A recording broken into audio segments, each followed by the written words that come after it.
Hey everybody, and welcome to the Gundam Guys podcast. I'm Keenan. I'm Jeffrey. And, well, you won't know this difference, but we won't know this difference. We took a month off. Now they will. Now they are fully aware of how out of practice we are. Yeah. Hi. It's been a week for you. It's been a month for us, which is 75% my fault, 25% Keenan going, I want to watch Shazam. I do want to watch Shazam. And it was great. I had so much fun watching Shazam, aside from... no, I was thinking of Endgame, where I had a crying baby throughout Endgame. I posted that on Twitter. I don't know if you saw that, but it was terrible. Oh, I'm so sorry. I had a lovely experience at Endgame. Yeah. I had so many snacks. Otherwise, As you all probably expected, but that movie was 3 hours long. I went ham at the snack table. I was like, if I'm going to have to plop there for 3 whole hours, I am stocking up, and I did. Just as I've stocked us up today, but we're not there yet. Keenan, how you doing? I'm good. I'm happy that we're recording this again. Me too. I have missed this a lot, and a lot has happened since the last time we recorded. Yeah, you remember when I brought up that Hello Kitty Gundam crossover? Mm-hmm. Did you watch the animation that they put out for it? No, I didn't even know it was there. Oh, I gotta show you it. It's something special. Okay, you have to show me after we watch the episode. Yeah. Trust me, it's short. You're gonna love it. Yes, that happened, Keenan. Something else happened since the last time we recorded. Are you talking about that robot suit that went up for sale for like $6,000 or something like that? I'm talking about that this damn podcast debuted since the last time we recorded, Keenan. That's true. This is the first time He's so excited. You can all hear he's so thrilled that we have a podcast out in the world. We're 5 episodes deep on the internet. At this point, yeah. I honestly can't begin to express how thankful I am to everybody who has listened. I told Jeffrey while we were off mic that we are doing a lot better than we thought we were going to do. Because we have our friends listening, but also other people listen. Yeah, there's been people that have been hitting us up on Twitter. I saw the statistics on how the podcast is doing, and so far, I couldn't be happier. I don't look at that because I'm too pretty for numbers. No, you don't need to worry about that. You just need to worry about blocking everybody that gets in your way. Well, okay, hold on. I have not blocked a single person on Twitter. You just know I have no patience for shitty nerds. Which none of you are all perfect angels. You know the ones I'm talking about. It's none of you. Yeah, you're the Gun Fam. Right? That's the Gundam fam? Not the Gun Fam. We are definitely not the Gun Fam. We are the Gundam Fam. Gundam Fam, that's right. But, Keenan, that was very special. And it was a very special moment that we shared, and I'm very proud. Yeah, I'm proud too, especially this is our first episode after we launched the whole thing, and we're a month in terms of episode releases, and it's magical, Jeff. It's magical. So exciting. And so I have a present for you. You do? Yes. Now I know what you all are thinking. He's not going to go out and buy something Gundam. Everything that is expensive. So he's going to get Keenan something Power Rangers. And you're right. Hold on one second. Wait, this is actually news to me. He didn't tell me anything about this. Normally we do a little bit of pre-planning. I'm gay Santa Claus. It's great. Okay, so I was debating what I was gonna get you, and it's something that we talked about before. It's nothing Gundam related because it's everything Gundam related is very expensive, and I'm a poor boy. I don't care. I love presents. Yes, see, this is why we're friends. I also love presents. So I got you a little something. Dude! So I hope you enjoy it. I know we've talked about the main series, and this is a mini series, but it's something to give you a little taste, dip your foot in the water, and see if you want to, take more into your life. So aside from audible reactions, let me tell you what Jeffrey actually just handed to me is a hardcover of Justice League and the Mighty Morphin Power Rangers crossover book, which I didn't even know that I wanted in my life, but I am going to read the hell out of it. And mine is soft cover, but you, Keenan, I get the primo. Get hardcover. Wow, this is incredible, Jeff. So I just wanted to say thank you for inviting me to do this podcast with you, which I absolutely love doing, even when I caused us to take a month off by accident. God. Now I feel like I got to do one better when I get you a present. I just wanted to give you something to say thank you for inviting me to do this with you, because it means a lot and I've really enjoyed doing it, and it has felt amazing to have it out there in the world and have both people who are new friends who we've met through the Gundam Guys Twitter, but also my actual friends be like, hey, we love listening to you. You know, we miss you, and this is a way we get to hear you. So it means a lot. So thank you so much for this. That's just a little something from me. Very on brand for us, and then I got you something Power Rangers, not Gundam. So I hope you enjoy. Oh, I'm turning so red right now. This is such a nice thing, Jeff. Thank you so much. You're welcome. By the way, anybody on Twitter, send him a present for being such a wonderful person. For heaven's sake, just send me your love. Just say hi and say nice things. That's all I ever ask for. That's true. Both our Twitters, we're no stranger to talking with anybody. We're very friendly. We are. Just be careful what I was going to say products, but what franchises you decide to mess with, because... No, that just applies to you, Keenan, and how you denigrated the beautiful, beautiful trailer of what will be the best film ever, Sonic the Hedgehog, which I'm so excited for. And now they're going to ruin it by making those poor animators reanimate when I was down to clown with what's going on now. So, but you know what? We've already said on Twitter that the official Gundam Guys podcast stance is that this movie's going to be beautiful and perfect, and we're going to go see it. Absolutely. We'll do a bonus episode. Who knows? But no, Keenan, like, you're the best, so enjoy. Aww, thank you. Yeah, I do feel bad about the whole Sonic animation thing. Now, when this episode comes out, this will be like weeks after that news was dropped. Yeah. But maybe by then they'll release an image of what it's supposed to look like now, or they'll do a new trailer in 5 minutes. I don't know. I loved his teeth. Yeah. First of all, I have never liked Jim Carrey in anything, but boy, I love him as Dr. Robotnik in this. I'm so excited, but this is not a Sonic podcast. This is a Gundam podcast. And Keenan, what is that sitting in front of you or do you have more news? Is there more news? As far as news goes, it's been kind of quiet right now. I mean, the Blu-ray releases of NT is going to be coming up real soon. Nice. Don't worry about the bag slipping. I thought we were about to have an earthquake. California stresses me out sometimes. Yeah, I don't blame you for that. Yeah, the Blu-ray for NT is gonna be releasing soon. And that looks like there's a lot going on. Like you're gonna get like a package. Yeah, there's gonna be I think they're going to have a drama CD. They're gonna have a drama CD. It's like autographs, a build your own Gundam. They're not doing any of that. No, they're gonna have a drama CD on it. Nice. It's gonna have concept art and stuff like that. So it'll be a nice little package. Not as good as the one for Unicorn came out. I don't know if you've seen pictures of that, but it's this huge box set of what's supposed to be like a monument or something like that. Oh, like it's really. I am very basic. I'm a DVD man. I get those basic sets unless it's Sailor Moon, and then I go in. Dude, that thing is $500. I'm not spending that much on it. Oh, for the Gundam Unicorn? No, for that collector's edition. I already got the whole series. I'm good. Yeah, no, not about that life. For you all who are about that life, go on and get it. If we could afford that life, we would. If it's still in stock. Last time I checked, it's not there. Yeah, well, that's the thing. These limited edition things disappear so fast. Yeah, and then they'll release like the regular edition probably like a couple months after. That's what. So Jeffrey's waiting for that regular DVD Gundam NT. What up? I mean, you might wait for like the Christmas sale because like everything is like 50% off by then. Oh, that's right. You're very good at that. Oh, I could stock up. I could at least get Zeta. Yeah, that's how I got the second half of the collection that I have now. That's right, but didn't it take you? Wasn't you? Yeah, there was some weird like shipping error that was you had a going moment. on. Yeah, I had a moment, but it's fine. I got all I needed. I'm very excited because we should still be recording Mobile Suit, I think, through the end of the year. Yeah. But I could hit that Christmas Sata to prepare for that Christmas sale to prepare for Zeta.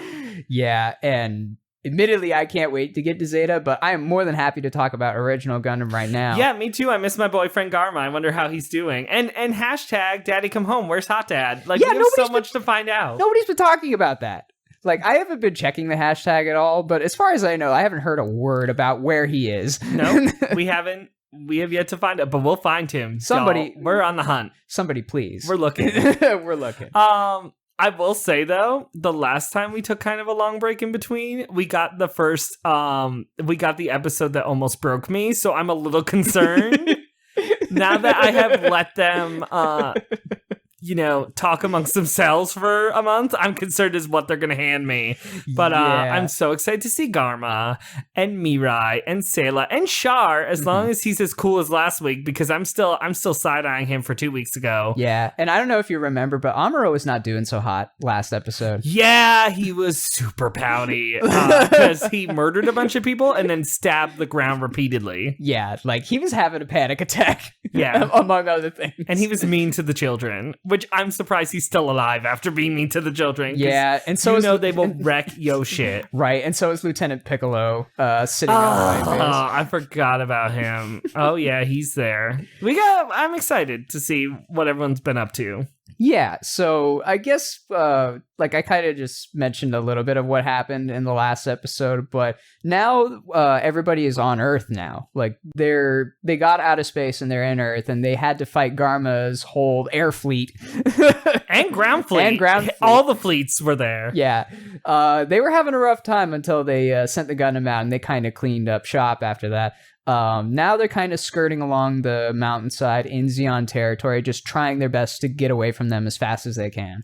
But Garma is still keeping an eye on them with that nice little spy plane that they showed us at the end of the last episode. As he does. The ever so vigilant. As my boy does. Yeah. Oh, I missed him. I missed my purple-haired boyfriend. So now we're going to talk about our 7th episode, which is Core Fighters Escape. This episode aired on May 18th, 1979 in Japan, and in the US, July 31st, 2001. Very nice. That hot Toonami block. Mm-hmm. Yep, we're back in the swing of it, I think. Yep, if I remember my calendar. Yep, I was in between 6th and 7th grade. Yep. All right, so before we go to our little break, we, as always... Yes, Keenan, as you know, I have a rule that whenever we are sitting down to partake... He's so happy in about some this. Stunning, beautiful anime, it was unacceptable, unprecedented, unknowledgeable to do so without a snack. Keenan, slide me a bag of snack. Oh, we were so rusty. Yeah, Keenan, don't tell him the secrets. I got us, we got some gummies. Yeah, some Haribo Star Mix. Yeah, the Star Mix, which I just happened to find, and I got super excited because it has the little soda ones in there. Yeah, is that supposed to be like root beer flavored, like gummy? No, I think it's like Coke flavored. Oh. I don't know about that. Actually, Keenan, I'm glad you made that noise, because I would like to, as we are dealing with a television show that has a lot of military maneuvers and planning, as we hope that the factions of Zeon and the Earth Federation will one day broker a treaty, I would like to broker a treaty with you, and I would like to offer to trade the gummy snakes and the gummy cherries for all of your gummy sodas. I may take you up on that. Actually, all of your gummy sodas except one. I wouldn't be that callous as to not let you try. I was about to say, I wanted to at least try it just to see if it so actually does taste good, but I think a deal can be reached. Excellent. So while we go off to barter trade deals, we will be back to talk about episode 7. Sorry, talking is not my thing today, but we're going to go have fun. We'll be right back.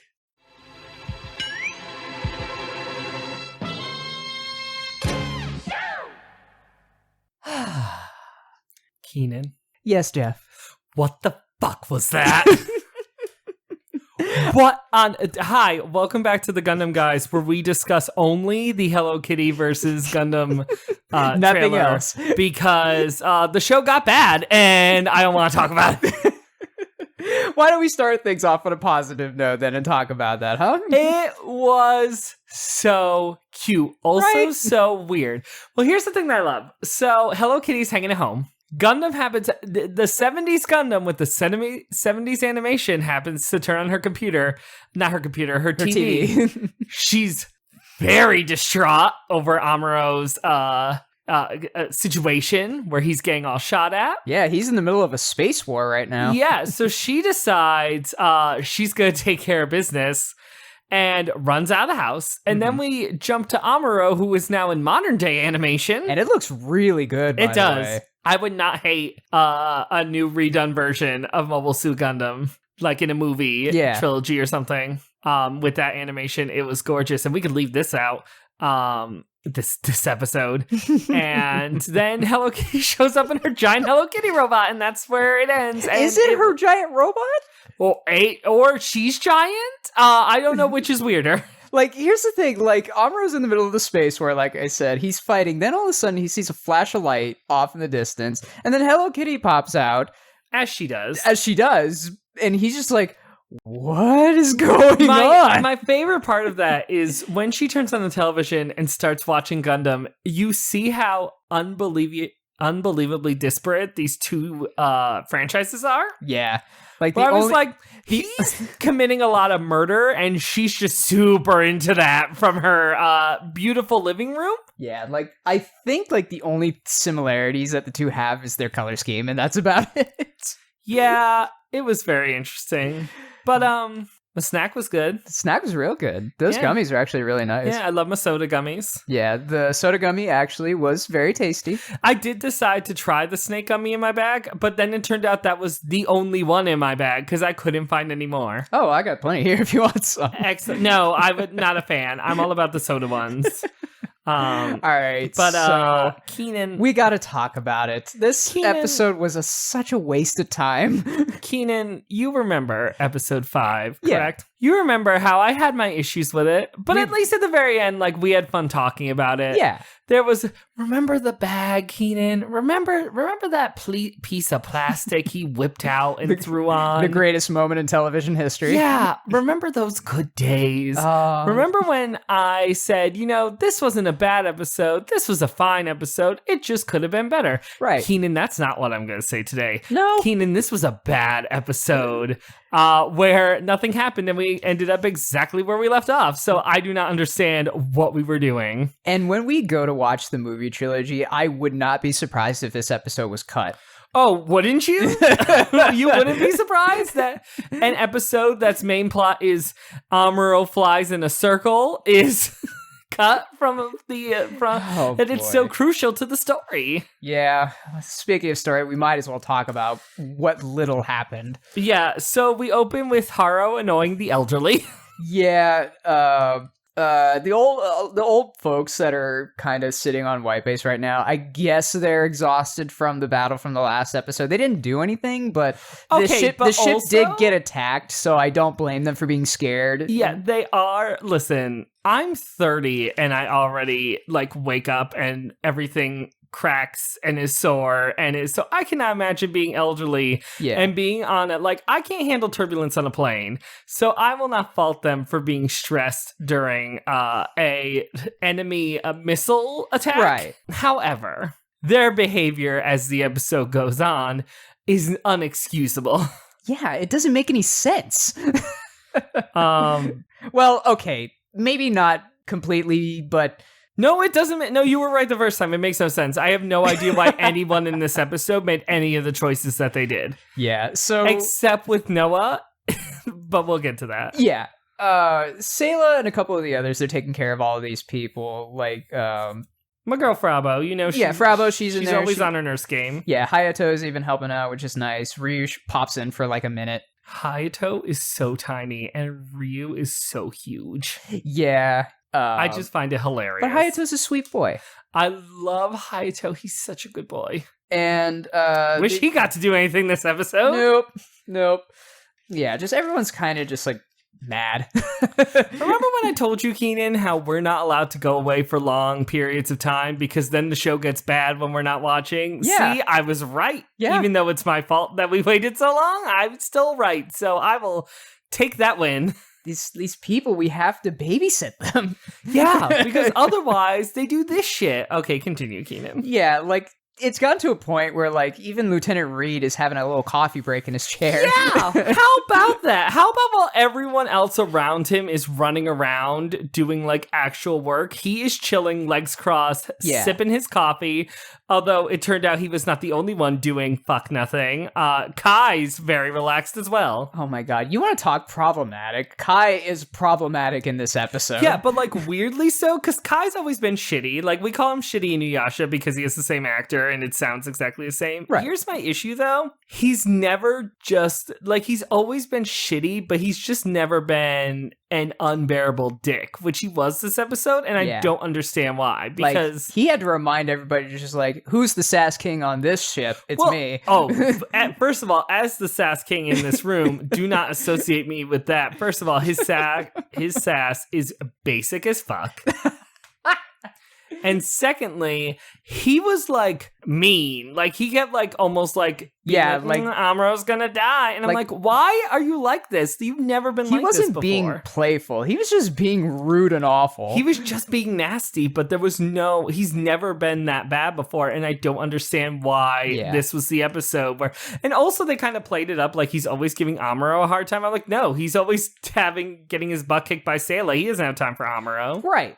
Now, we brought this up in other episodes before, but the way that we kind of format the show a little bit is I watch the episode before Jeff does, so I can take my excessive amounts of notes. Yes. And then we watch it together, Jeff for the first time, me for my second. Correct. Even after watching it a second time, the first half of this episode, I was trying to figure out, what are they doing all this planning for? Like, don't have an answer for you, Keenan. Neither did I. Do you know what they were trying to pull off here? Because I don't. I do retroactively, but... I thought I knew, and then I was like, I guess I don't know. Because it went away that I was not expecting. This episode's pacing is garbage.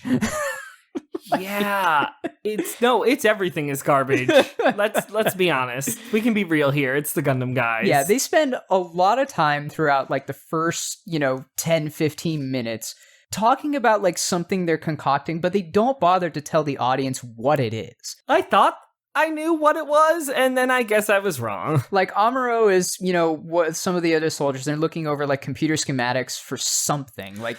Mirai is talking to navigators, and they're also kind of, I guess they're on the same page because it sounds like they're talking about the same idea. And now that I think about it, what you're talking about, I was even talking about later. Like, I thought I was thinking about having to do with the elderly, but no, you're right. They were planning something else that they never told us what it was. Yeah, no, the elderly were planning something that didn't make sense either. Well, yeah, but then they made a plan for how to react to that I thought I knew what they were doing and I was wrong. It's just, I don't, like, I know what to say, but this is one of those times where I'm glad you do. You say, I don't know what to say. I'm just scratching my head like, why? Like, why did all this happen? What all this, Keenan? Nothing happened. And I'm the Gundam guide. Like, yeah, I should know these things. But this episode, the Gundam gay is fuck done with whatever the hell that was. This episode is confusing. I love Mobile Suit Gundam. Do not get me wrong, but this was bad. Yeah, like, I'm willing to, forgive a lot of things, but this episode and the other episode with the plastic bag, like, oh my god. That episode, but here's the thing. In comparison... Yeah, actually, this one's much worse. Yeah, in comparison, that episode was fucking gold standard. This was rough. Yeah, like, at least you knew what they were trying to do. They were trying to go to Earth. I do not know what we were trying to accomplish like, a lot of characters in this episode repeat things that they've already brought up before. Like, the fact that, like, they've got civilians and they're arguing about, like, whether they should put them down and let them or leave them to their own devices so they won't have to defend them. Yeah, which sounds weird because as they're in Zeon territory, Yeah, which Noah points out, by the way, which good on him, because Reed was the one who brought it up again. And it's just like, no, that's a stupid idea. You're going to get these people killed. Well, yeah, because they're in Zeon territory. All Zeon is ever trying to do is kill them. So why do we feel the correct choice is to leave a bunch of defenseless elderly? Yeah. Just in the woods? Question mark? And then just send them on their way. You know, not helping things at all again is Kai. He's just kind of he spends most of this episode just sitting in a chair, just being like, the Bright likes to keep us on the run. Yeah, he was a jerk, and it was real annoying. Like, I got over it real quick. Like, I could live with him being a jerk if it made any sense, but for the last few episodes, he's always been, he's shitty, but he always jumps in to, like, do what he has to do and take care of business. But this episode, he was just a jerk and just sat there and did nothing, and I was like, oh, this is a bad look. Right. And you know what else is a bad look? All the old people banding together and taking hostages. Yeah! What? Well, before we even find that, we have the very important moment where Noah makes sure to stop and tell Amuro to have to eat. Oh, yeah, because of the whole plan they're concocting, like, they get to a point just like, well, Amuro came up with this idea, whatever it is, and it involves the core fighter, otherwise, like, that wouldn't make sense for the episode to be titled The Core Fighter's Escape, you know.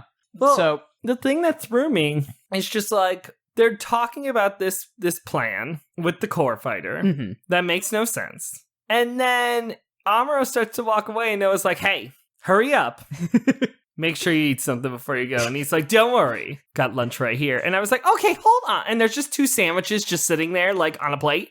Yeah, because they tell him to eat light because if he eats too much, he's going to throw up on whatever this mission is supposed to be. Which also made the thing that got me, I feel like the reason they added that was to make it feel like there was more weight. Like, you gotta make sure you're full, you've eaten, you're gonna, because of what we see later happen with the intensity of what Amuro's doing. Yeah, he goes through like a whole interview with another soldier, just like, how much experience do you have with the core fighter? And I had no idea what that was either. I was just like, who is this man? And then we never saw him again. Nope. He's just some dude just making sure that Amuro is clear to fly. Yeah, well, what got me with the clearing to fly, I feel like having him go through those steps were to make it feel like a big deal. What it felt like to me was one of those like paid sponsorships you see in a soap opera where they like where they're talking about how like Janet slept with Carly's boyfriend, and now Carly burnt down her house, so she's suing her for arson. But you know, the dog is their only witness, so they put it in dog protection program. Like one of those good, good soap opera plot lines. Where's the product placement in that? No, I'm not there yet, Keenan, because I'm setting the scene. And that is when Carly's mother comes in and plops a bag of like chicken nuggets on the counter and goes, okay, the kids are asleep. I just gave them some Tyson chicken nuggets and they couldn't get enough of them. Right. Would you like me to make you some Tyson chicken nuggets? While they're looking directly into the camera. Yes! This is what it felt like. He was like, yeah, get going, but you know what you need? Lunch. Don't worry, I have lunch. Look at these pre-made sandwiches I have for you, and they're cut in triangles. I was like, is this a commercial for the Smuckers Corporation? What is going on? So here is what it is. And again, I only know this because of retroactive information, because oddly enough, the one who actually reveals why they're doing this is Char. Okay, because I know what he says they're trying to do. I did not think what he said they were trying to do was what they were trying to do. I thought he was wrong. Yeah, and by the way, when Char talks about it, this is like halfway into the episode. Like, so we spend, like 17 minutes of them doing whatever they're planning to do, and they don't tell us why they're going to do it. Well, before we get to Char, we have to find out that the elderly are rebelling and have taken all of the children on board as hostages. We never see them with a weapon. Yeah, they just move them into a room, and they're sitting together in solidarity. Yeah, and that Frau Bell offered herself as a hostage, not as a trade for other hostages, just as a hostage. No, when Hayato Seiya and Ryu come up to the bridge and tell everybody that the old people are rebelling, which, by the way, not all of them are old people. Okay, but they said the old people. No, not all of them are old people until the very end when they stick in a woman with her baby. Yeah. Because that's why I turned to you and said, where the hell did she come from? Right. Also, you know who wasn't there? The one old person we've dealt with before. Yeah, Mr. Coffee Guy. Yeah, he was not part of the elderly rebellion. No, he was probably the one handing out drinks to everybody. No, he was probably handing out beans and be like, here, make your own. Let me reach into my pocket and pull out these coffee beans. Lord.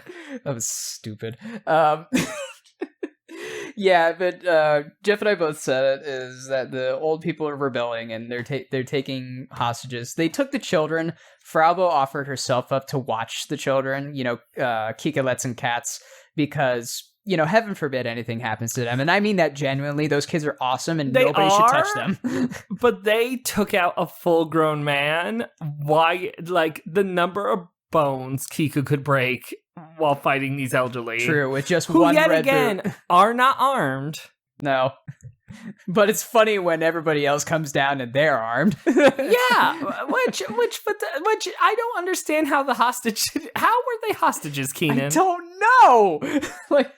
It's very confusing. And the thing was with Fraubo first of all, Kika could take care of herself a lot better than Fraubo can, so I don't know why Frau thought that she needed to be taken.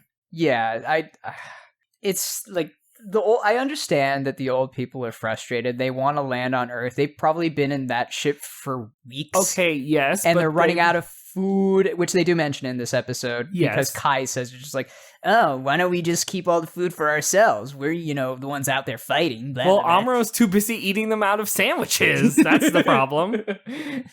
Yeah, but he is the one who came up with the plan, so he gets to eat the sandwiches. Well, the thing I don't get about the elderly's plan is they're like, we want to get set down on Earth. And they're like, no, you'll be murdered. And I'm like, yeah, you'll be murdered. I don't understand what your plan is. And one's like, I want to go back to my home country. I'm like, how are you going to do that? Yeah, I'm like, how? You want to be set down in the territory of people who have been trying to murder you. Because last time I checked, they're in like a desert. Yeah, they're in like, those mountains where, Goku fought Vegeta the first time. Like, we're just flying through. Though, then it seemed to be hitting, like, snow-capped mountains towards the end, and I guess we were headed for the ocean. I'm very confused about the layout of wherever they are. Desert landscapes do get snow because it's extremes on both sides of the spectrum, where during the day it's extremely hot, during the night it's bitterly cold. So, like, I went to Palm Springs recently, and that's a desert, and you can get snow out there. It's actually kind of amazing. Oh, that sounds lovely. You know what wasn't lovely? This. Nope. You all are lovely and perfect, though. Absolutely, but yeah. And the show is wonderful, but this episode... Yeah, like, and admittedly, like, as much as, I like how Amuro's improved throughout the course of these couple of episodes, including where he gets upset at Kai because he's giving him too much shit. Well, here's the weird thing. That just struck weird to me, because they never seem to have that kind of relationship until this week. Kai had that relationship with Sayla. Right. And Kai was like, yeah, you're going to go out there, you're going to get killed. Are you going to die? Mm-hmm. Are you going to get shot to the ground in a fiery death? I'm like, what the fuck is wrong with you? Like, I'd get upset too if I was hearing that. Like, yeah, and then Amuro's like, what is wrong with you? I'm like, I would also like to know that. P.S. That's a question that will never be answered this episode. Nope. But, I did like how Amuro's like, Kai, you know what? You're a grown adult. And I was like, he is? I totally thought he was like... Actually, funny thing is, I had the same reaction when I watched this episode before you did, taking my notes. I was like, wait a minute. I thought he was the same age as Amuro. And then I checked, so did I. Then I checked again, and it was like, oh, he's 18. That's why he calls him an adult. Oh, that's not an adult. No. That may legally be an adult. I'm in my 30s, and I just feel like I became an adult a year ago. Well, that's like California, or not California. That's United States adult. Who knows what space adult is in their world? Well, clearly, 18, you were just elderly. No, well, not elderly. We saw them. You were just middle-aged at that point because... Yeah. Oh, Amuro. Oh, Kai. Oh, boys. Oh, everybody. Except for Mirai and Sayla. And Hayato. See, okay, so here's what I thought. And Garma and Char. Oh, Garma. He's back. Well, before we get to Garma and Char, I thought the plan that they came up with was a way to transport the elderly out of White Base. You would have thought so, right? No, that's exactly what I thought the plan was. So then when Char goes, they're likely trying to contact Federation forces, I go, no, the elderly are rebelling and have kidnapped children, so they're trying to appease them. Yeah, so the real plan that Amuro came up with but never explained why they're doing it or how they attempt to. Or what it is they were going to launch a core fighter into high orbit to get above Garma's base because they're actually about to fly over it.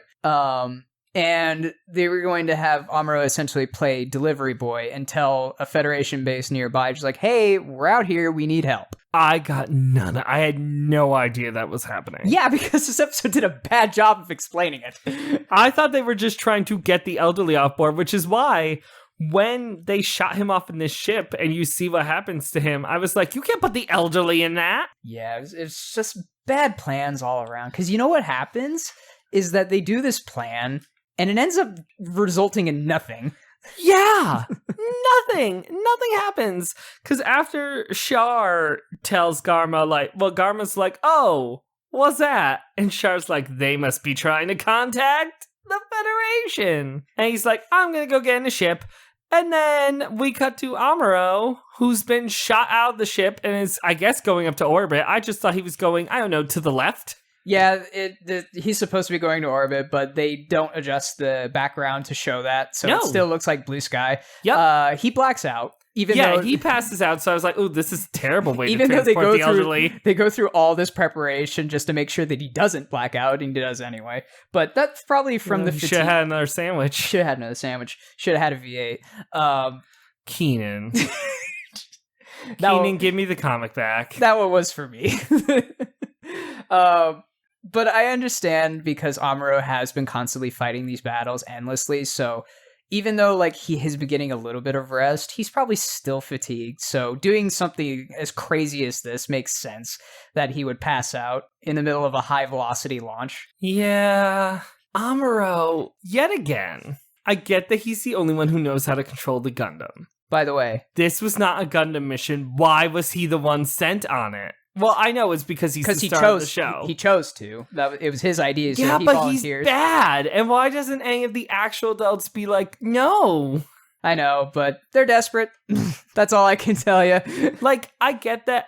The real reason is Amuro's the hero of the show. Of course. But it's getting to a point where I'm like, why is he the hero of the show? Because he's the only one who knows how to pilot the Gundam. Yeah, but this wasn't a Gundam mission. That's what drives me Except nuts. It ends up being one anyway. Well, of course. We got to get that toy out there. Because kids, go pick it. Don't miss out. Yeah. By the way, for the listeners, that is one notebook retired. I've moved on to another one. Already? Yeah. That's why I have two of them.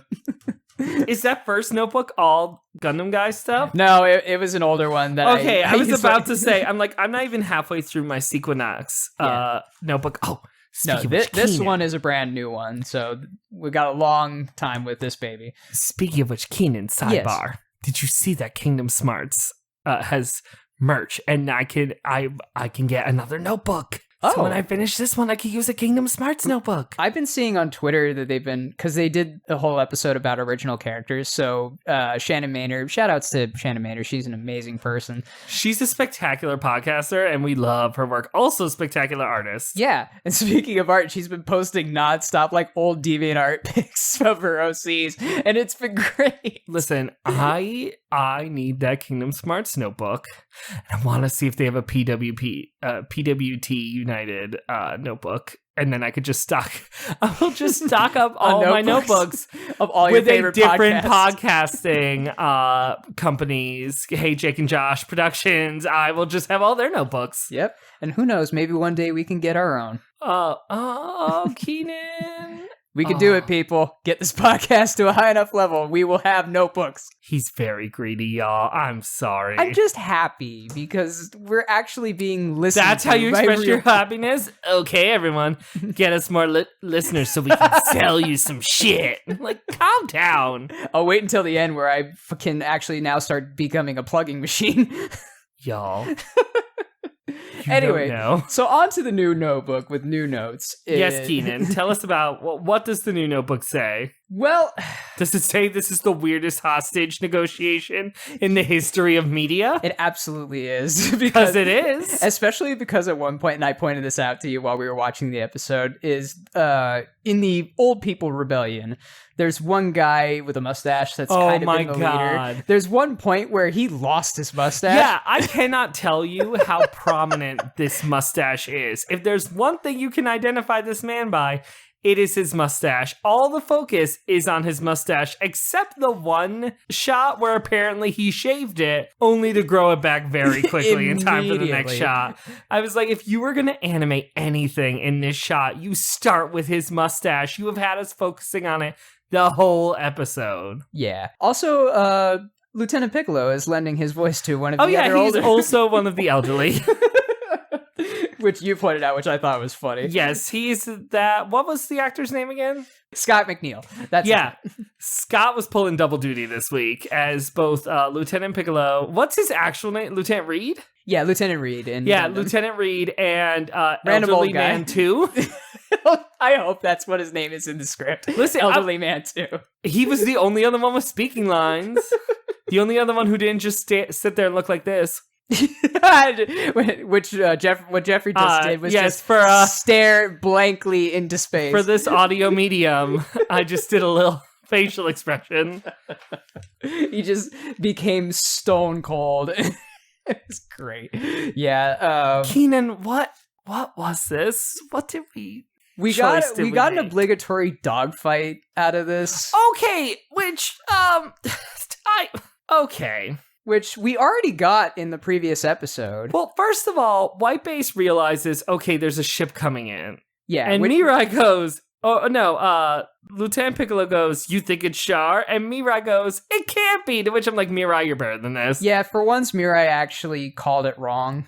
Every other episode, they're like, Char won't attack. And she's always like, yes, he will. He always does. Every week, literally, every week we're on TV, he attacks. That's what I mean. It's like, this is the first time that she actually missed the mark on that. I was like, I know y'all trying to match those lip flaps, but you can, like, figure out, you could put something in there that makes sense. Because Mirai would never. But to be fair, Mirai was actually more concerned about actually reaching Amuro because his line went dead. Well, yeah, he was unconscious.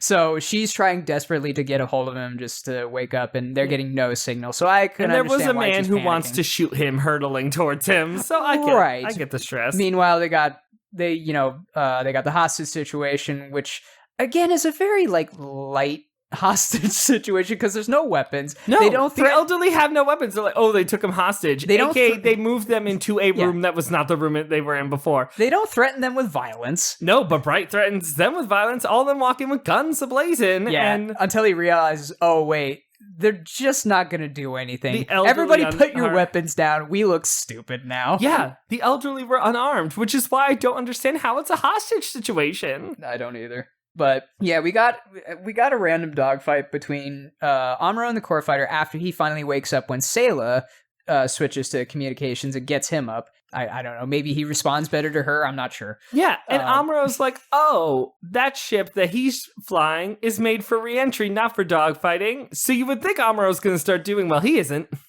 Well, I mean, or no better or worse than he gets the upper hand and he actually hits the thing. But does he? I don't even remember. I was so. I think I fell out of consciousness at that moment. Yeah, he pulls like a Yui and gets around the Komosai, which is Char's little reentry capsule, and then he shoots it once, and they decide to get out of combat for the other planes to come in. Yeah, and Bright calls Amuro and is like, you must not allow yourself to be shot down. I'm like, trust me, no one wants to be shot down less than the man piloting that ship. Yep. Finally, they're just like, okay, this plan is a wash. Amuro, come back, get in the Gundam. He makes a Yui to go back to White Base, so this plan accomplished nothing. Yep. Nothing. And at the same time, Amuro's like, I have to stop. I have to fight back against Char. And I stop for a moment. I go, how does he know it's Char in that other plane? That's a good question. I don't Never know either. once is he told that is Char. Mirai assumes it's Char, but Amuro is unconscious when Mirai points out that it's probably or when it's Lieutenant not Char. when she thinks it's not Char and the Lieutenant Piccolo thinks it is Char. Yeah. Amuro's unconscious. He wakes up. He's like, "Oh, that must be Char," which I guess kind of makes sense. In the fact that every day he wakes up and Char shoots at him. Right. And here is this plane shooting at him, so it makes sense. Everyone's delirious, so now they're in like some bizarro realm. Yeah. Where everything is opposite of each other. Yeah, you know what? That it may not have kept him awake, but those sandwiches kept him sharp. He knew it was Char right away. Yep. One of my favorite things though that did happen in this episode is that when Amuro makes his retreat and he gets back, Sayla tells him, "Okay, you got to get in the Gundam." Amuro is like, "Wait a minute, the Gundam isn't meant for air combat." No, Keenan, we can't talk about that yet. We have other things to talk about, and I am gonna lose my fucking mind when we hit that point. Wait, what else is there to talk about? Bright punching Kai in the face happens before that. Oh yeah, that's right. That's kind of it, because as Amuro's flying back, I thought that Kai's happened like, after that. no, it's as Amuro's flying back, Kai's like, "Ooh, do you think he got shot down?" And then a fist comes out of nowhere, and it's not Sayla as it should have been, and you would have thought it was. No, it's Bright. It was Noah Bright. He just punched Kai in his stupid face, and Lieutenant Piccolo came up with some plan that they immediately were like, "That doesn't work." He's like, "Okay," and that's the last we hear of him for the whole episode. Yep, because he's bad at plans. He's consistently bad at plans. We've established this. Yes, so that's when I wrote, "What was this supposed to accomplish?" Because I didn't know. And then the most buck wild, nonsensical piece of dialogue I have ever heard in a piece of media happened. Because it's absolutely 100% contradictory to what has already happened. To everything that has happened up until this point, Keenan. Let me take you on a journey through the last few episodes of Gundam. First episode, Amuro gets the Gundam, fights some Gundam on land. I'm specifying this for a reason. Then we have 4 episodes where he fights in space. Now, yes, it is space, but he's floating. You float in space. There is no ground in space. Mm-hmm. Then we go to Earth, where the narrator specifically says the episode before that the Gundam was unused to fighting in gravity. And so he would have a challenge. He didn't. It was never mentioned in the actual episode, only in the previously on. And then Keenan. Actually, after. Hold on, if I can interrupt you on that, because I remember this part about that episode that you probably forgot, is that you were right, absolutely right about the narrator thing. The only time they address that Amuro has a little difficulty adjusting to gravity on Earth is for one, not even a scene, maybe like a frame where he just kind of wobbles a little bit and tries to get his bearings, but he immediately figures it out. Yeah, so that happens, but that's even worse. So remember, as Keenan just pointed out, there's a moment where they pointed out that the Gundam was unsteady fighting on Earth. Mm-hmm.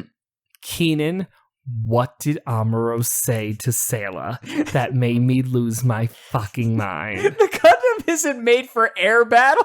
It's for land. It's for land. What the fuck are you talking about? All you have done is fight in space. And you know what there isn't in space? Land. You know what you were doing in space? Flying. He has had 2 fights on land. One on a colony, which, as far as it looked, they had gravity because everyone was walking on the ground and not floating, breaststroking through space. And then he fought on Earth, where we made a big deal about how the Gundam was not good to fight in Earth's gravity, aka on land. And then these motherfuckers had the gall to say, well, this was made for land fighting, not for air fighting, unlike all that fighting we've done in space.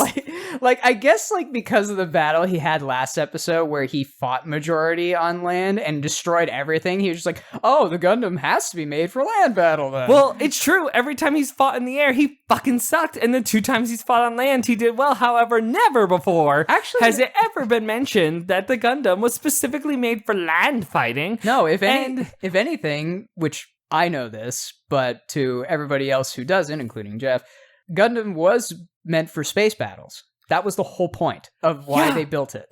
Yeah. You know what you do in space, Keenan? You float. Fucking fly. You fly, you float. It's got a little jetpack. It can fly around. Yes, and I get, okay, maybe they were trying to be like, oh, like air with gravity. Not what they said. They just said it was not meant for air battles. Yeah, and all the Gundam fucking does is fight in air battles. I was so... Listen. Yeah. And by the way, when Amuro does get in the Gundam launches out to fight everything, guess what? Oh, he has zero problems? He has absolutely no problems at all. Keenan, how dare this show drag me this way after all the love and support I have given it? How dare it play me for the fool it think I am? Again, it's because we took that break. We just had to take our eyes off of them again. We're never taking out. We're going to Skype record when I go home for vacation. I cannot trust this show to be alone for a second. Its own devices. I'll have to lend you my mic so you can take it with you. Okay. Now, Char, like, he actually, he does have I just looked at my next note, and I don't even know why I wrote this. I just wrote, why are the elderly idiots? Oh, it's when they staged the sit-in. Oh, again, where they go to the bridge and then sit down again. Yeah, say nothing. They just sit down, and I think maybe Mustache speaks for a second where he's like, we're not leaving till you drop us off on land, you know, right in between all those fighter jets shooting at us. Yeah. And I was like, why are these guys idiots? They made them so dumb. Like, their attempt to get the Earth Federation soldiers to change their mind is nothing, because no sense. All of them, they just ignore them. They just let them sit in the bridge. They don't care. They go off doing whatever they're supposed to do. We have real shit to do. You can just sit there. It's just, it makes no sense. What is their plan? They're going to be dropped off in enemy territory. Yeah. What? And do they think Garma's going to buy them a bus pass? Right. Or they'll die of starvation or thirst or some animal. Like, I get trying to make some conflict on White Base so it's not the same, the crew of White Base versus Zeon, but if you're gonna make conflict on White Base, at least make it make any sense, because the two main instances of conflict were Kai acting like a different character, and the elderly being morons for no reason. Also, never have we seen these elderly before, and I have a feeling we will never see them again. Probably, or at least they'll remember them in some other episode. Oh, but I'll be keeping my eye out for that mustache.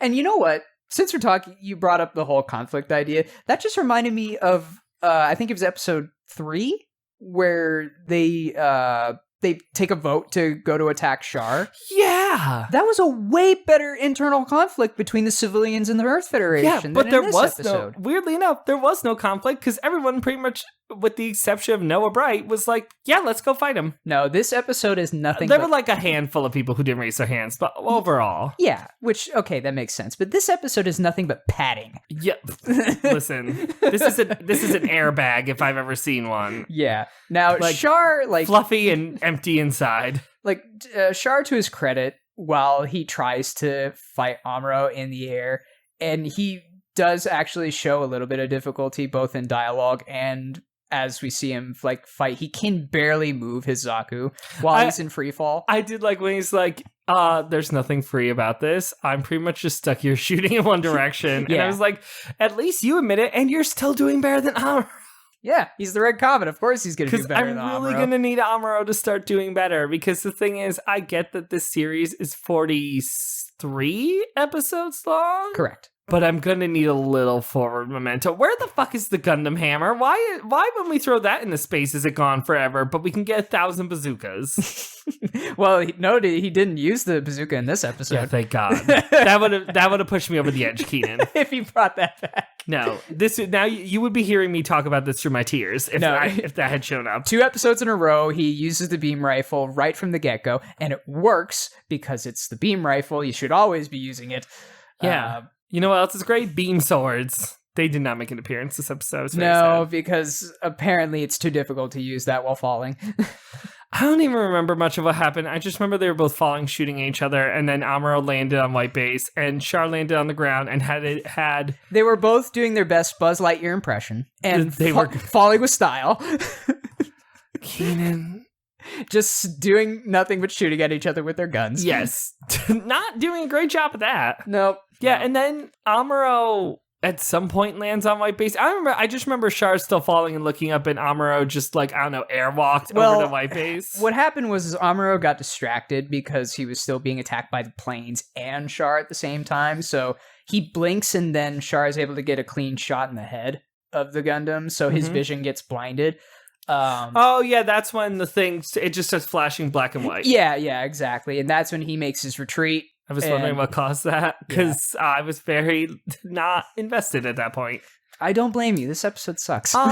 So he gets on white base, but I'm more interested in what happens with Char when they land. Yeah, in probably the only noteworthy thing that actually drives the plot forward. Oh, noteworthy is a word for it. I have some opinions on this revelation. Oh, do tell. Well, Garma, my boyfriend, he calls Char, and while he's twisting his hair looking perfect, he goes, you explain. You can explain what he tells him better than I can. Okay, so after Char disengages with Amuro, he lands on the ground. He gets the call from Garma, like Jeff said, and Char's pissed, rightfully so, because Garma tells him they have some new intel about the Gundam that we knew about as the viewer, but obviously Zeon wouldn't know that. So Garma explains that the Gundam is a transformer. It comes in many pieces, and it's modular. It can do all sorts of crazy stuff. Robots in disguise. Exactly. And Char, he thinks of that as just like, oh my god, this is what we're up against? Well, we're screwed. Well, here's my issue with this, is that Char has fought the Gundam so many times. The Gundam is piloted by, I love Amuro, an idiot. And a teenager. Who's very bad at piloting the Gundam. Yeah. And Char has barely been able to make a dent in it. Yeah. And what did he think was going on? I get not knowing exactly what's up, but he is so flabbergasted about what he learns that I'm like, you must have known something was up. Well, I think his imagination is probably just running wild, because when he thinks it's modular, that means that the Gundam could probably show up in a different configuration that's more powerful than probably what he anticipates. So basically, Char's realizing the potential that probably Amuro doesn't even know is in it. No, because I don't even think his manual even mentions that. Yeah, so Char is more so coming to realize of what the Gundam could be as opposed to what it currently is. Yeah, he's afraid of its... Okay, that makes more sense. He's afraid of its potential, and he knows get ready for 40 years of potential, Char. Right. So he knows that Zeon has nothing that could stand up to that, based on what he just learned. But Garma's just like, hey, chill, come back home. I'll tell you all about the plan I got. Yeah, come back home, we'll cuddle, and I will update you on what happened. But, Amuro gets back, and the elderly are still upset. Yeah, he shows up to find all the old people sitting where they were, while everybody is minding their own business. One young woman with a baby who we had not seen up until that point, and Keenan, that might be her. Who we have been looking for. That's the baby? I think that's the baby, and I think she's the one who was looking for my baby. I'm too lazy to go back and look at what she looked like. She wants everybody to land on Earth so she can find the mother who's been screaming, my baby, my baby. Well, no, she was on the white base too, so maybe that is the mother with her. I like to think they were reunited. Last I remember. Also, according to the preview, it looks like they're going to be an important part of next week's episode, so... Yeah, which, if that's based on what we've just seen, I'm not looking forward to that. I don't know, it looked more interesting. That preview looked more interesting than this entire episode. Yeah, but Amuro, rightfully so, much like with Kai, he lashes out at all the old people, again screaming, what is wrong with you?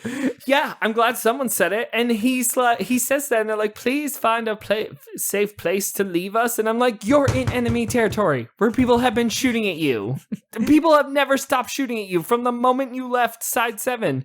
You have never not been shot at. Where do you think they can leave you? Do you people have any idea why we're fighting in the first place? Do you have any idea that you're in a war? Because I'm curious, because you don't seem to. Did you forget about all that? I'm like, we can't drop you off at the next bus stop. No. What are you thinking? It doesn't work that way. But Mirai, being the heavenly angel that she my is, queen. She walks up to Amuro, immediately calms him down. She's like, hey, you thirsty? Come over here. I got a drink for you. Go this way. Yeah, it's right next to where your sandwich was. And the best thing about that is I don't even think the old people put up an argument after they see her do that. They're just like... No, because they know she's the real boss. Right. So they know she's in charge. They know she's queen of the ship. So they back down immediately. Yeah, they're super... Like, she rolled a great charm roll. Like... Yeah. She, they were immediately taken in by her, whereas... in D&D terms, that would be a natural 20. Yeah. Like, just, oh my god. I love her so much. She's fantastic. Yeah, the old people turn tail and run. Not literally, but I think the old guy has like one line before, which I think you said it already. You're just like something like "keep protecting us" or something like that. Yeah, he's like, "Please keep protecting us." I'm like, "Well, you want them to leave you out to get shot at in the fields? Make up your minds." Yeah, I'm like, "What do you want? What do you want?" Keenan. That was an episode. I think this might be our shortest episode. You want to know why? Because nothing happened. Yeah. Like, even less so than the plastic bag episode. Yeah. Because remember, there was that guy and he died in the atmosphere and Char was like, peace, while he burnt it to a crisp. Yeah. And there was the other guy who got shot in the head, who blew up because he got shot by the face lasers. Like, I just described more things than happened in this whole episode. And this is with a month break. We haven't talked about Gundam since until this recording. Keenan, yet he remembers all of that in perfect detail. Keenan, I've been punished. Only for this episode. I have been punished for my sins. Give us a plate, and that's about it. No food, no scraps. I'm never missing another month of recording as long as I live. That was horrible. And it's been some I have learned my lesson. I apologize to you listeners. I apologize to you, Keenan.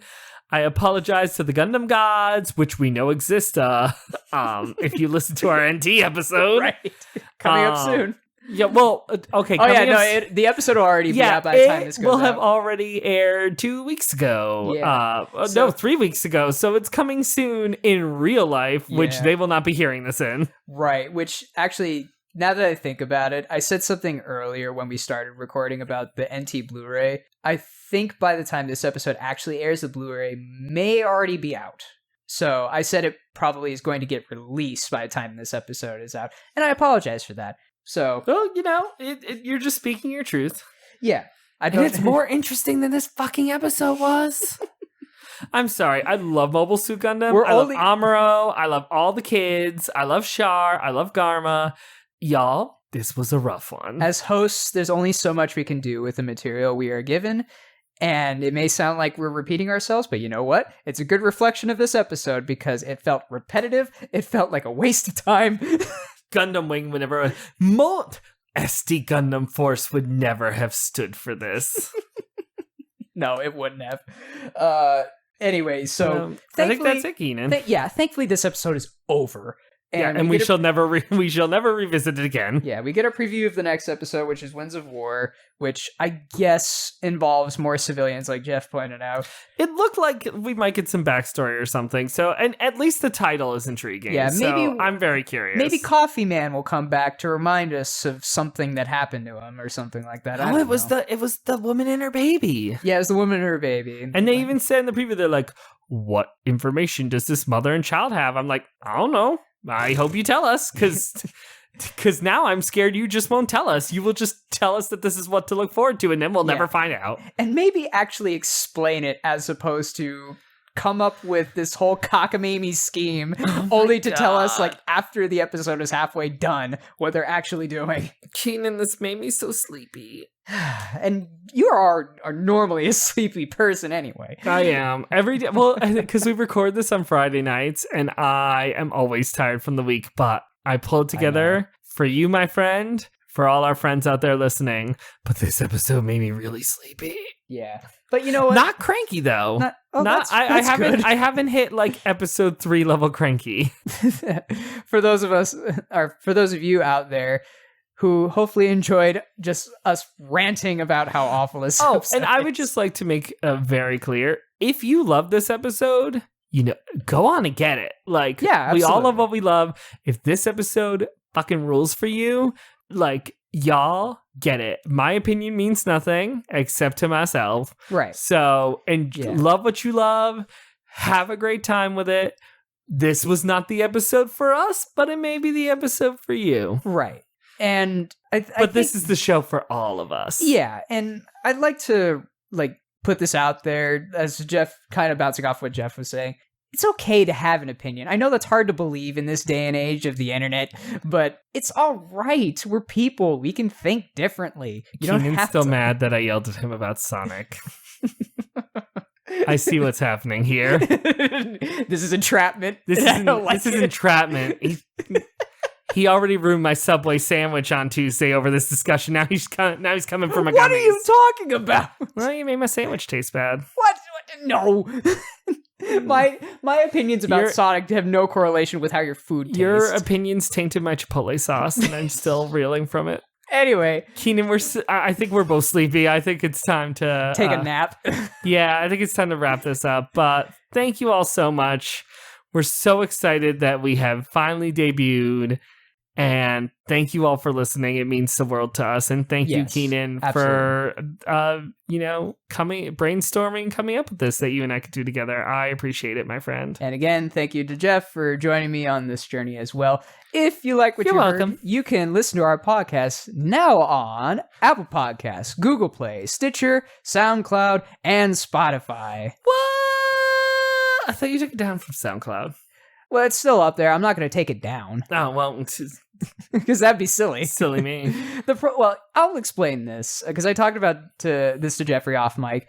SoundCloud has a weird way of dealing with podcasts where normally I have the RSS feed that sends it to whoever is willing to accept us, be it, all the podcasts stuff I mentioned. The podcatchers, exactly. All the ones I mentioned, or sometimes random ones will pick us up and they won't even tell us. Yeah. But SoundCloud has its own service for that. You have to pay extra, and I'm broke. I don't want to do that. Same.